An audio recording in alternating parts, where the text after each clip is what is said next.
Mr. Putter and Tabby baked the cake.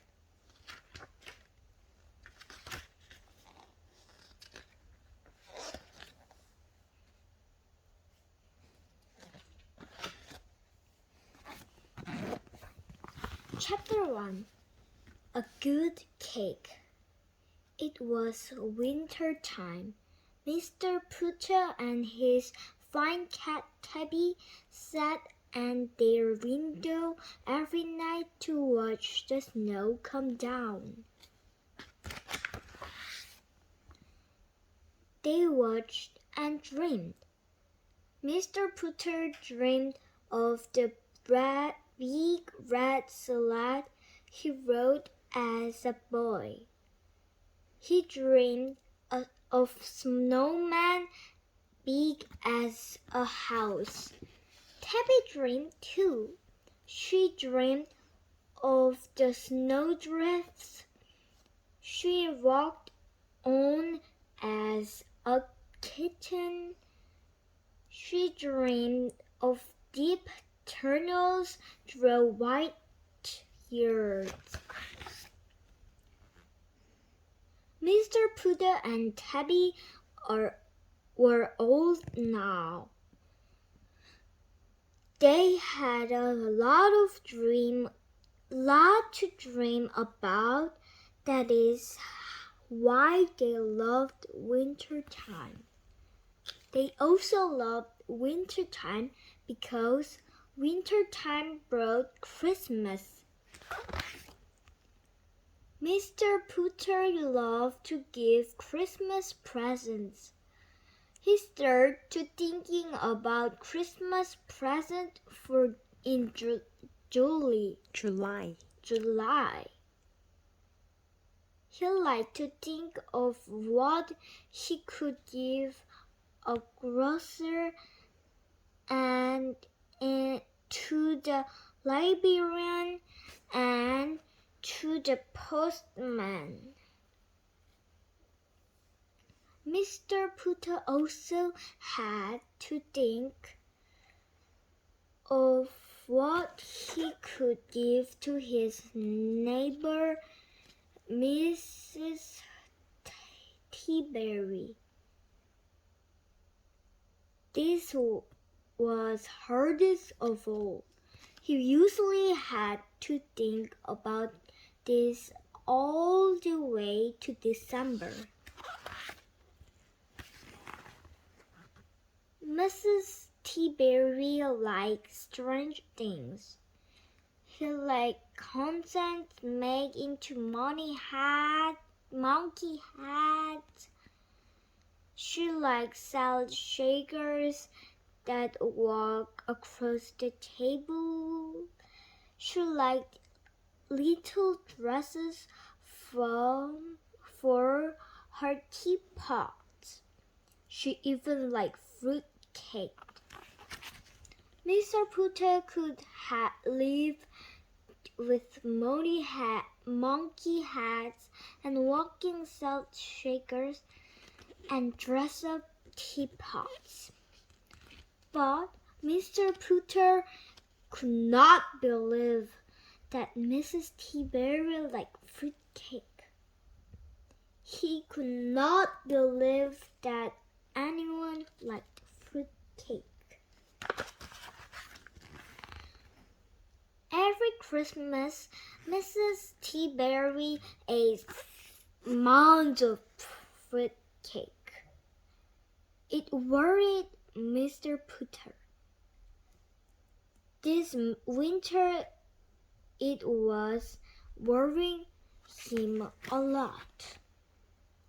He thought Mrs. Tabby should have a good cake for Christmas, not a fruit cake that could break her toe if she dropped it. A good cake, a light and airy cake. And one night, as he and Tabby sat dreaming at their snowy window, That is what he decided to give Mrs. Tabby for Christmas. Mr. Putter would bake her a Christmas cake. It would be a cinch. Chapter 2. No pants. No pants. The cake was not a cinch. In the first place, Mr. Putter did not know how to bake a cake. He could bake instant muffins. He could bake instant popovers. But he had never baked a cake. He didn't know how.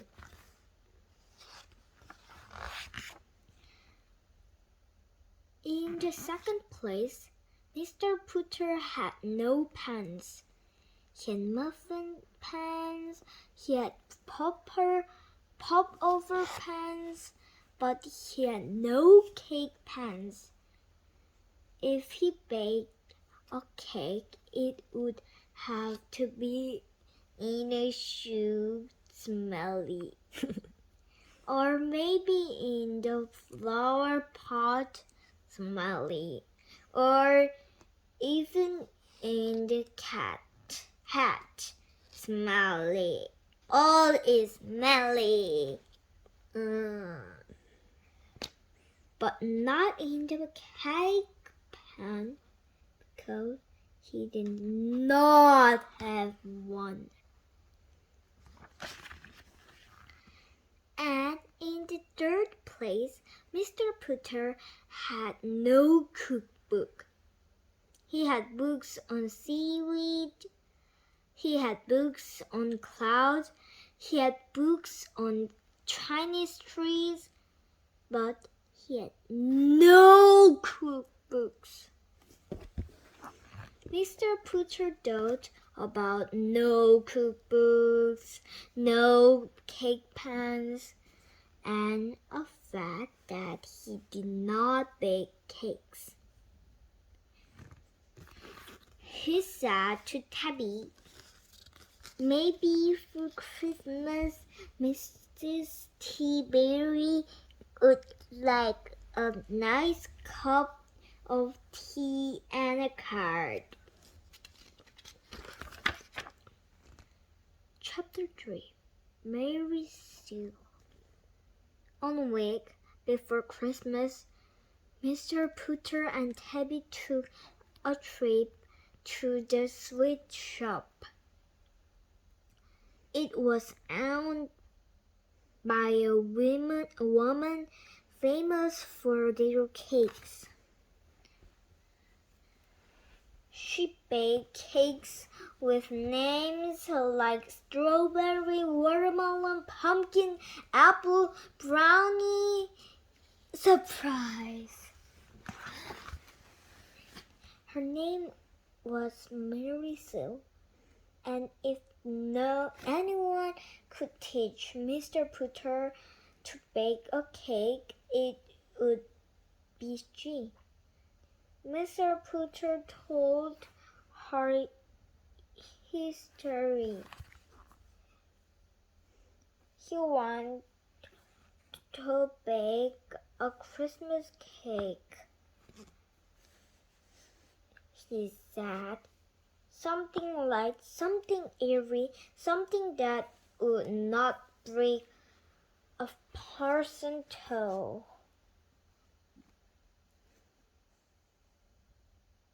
Mary Sue listened carefully.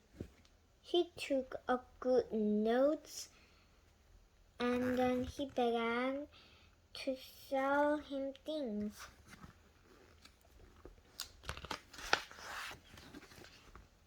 She told Mr. Putter 7 balls. He told Mr. Putter 3 sifters. Sold. He sold Mr. Pooter's 10 spoons, 5 cups, 2 spatulas, a roll of waxed paper. He has a Christmas tree pen. Then she told him an easy baker cookbook and sent him out the door. Mr. Pooter has spent $100 and he still didn't have any flour.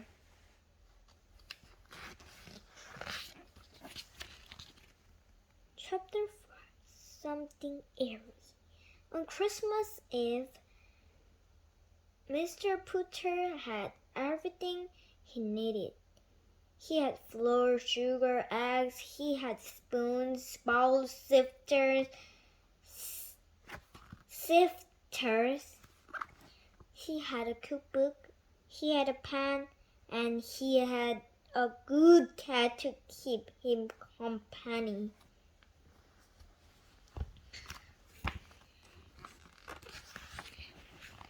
Mr. Pooter baked all night long. His first cake fell flat. His second cake wouldn't leave the pan. His third cake caught on fire. By the time he baked a fourth cake, it was Christmas morning.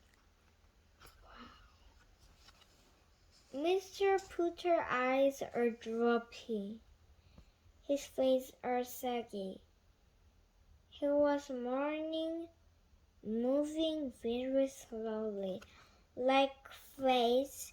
This is face, and I are so sleepy. And I said,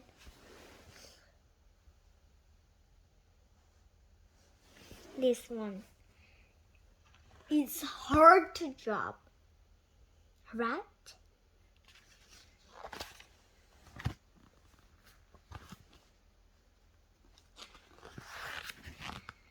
But Mr. Pooter did not give up. And by 9 o'clock in the morning, he had made the most beautiful Christmas cake in the whole world. It was light. It was airy. It would not break a person's toe. He woke up Tabby, and together they took the cake to Mrs. Tabby. Mrs. Tabby was delighted. He was thrilled. She was patient because as soon as Mr. Pooter sat down in a chair, he fell asleep. And she had to wait 12 hours before she could cut her cake.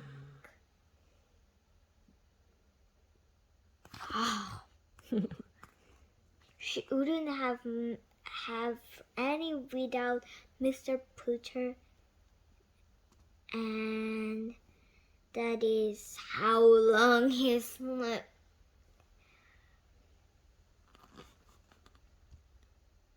But when the family woke up, Mrs. Tabby was there with Tabby and her aunt sick, and They ate cake and drank tea and watched the snow fall all night long.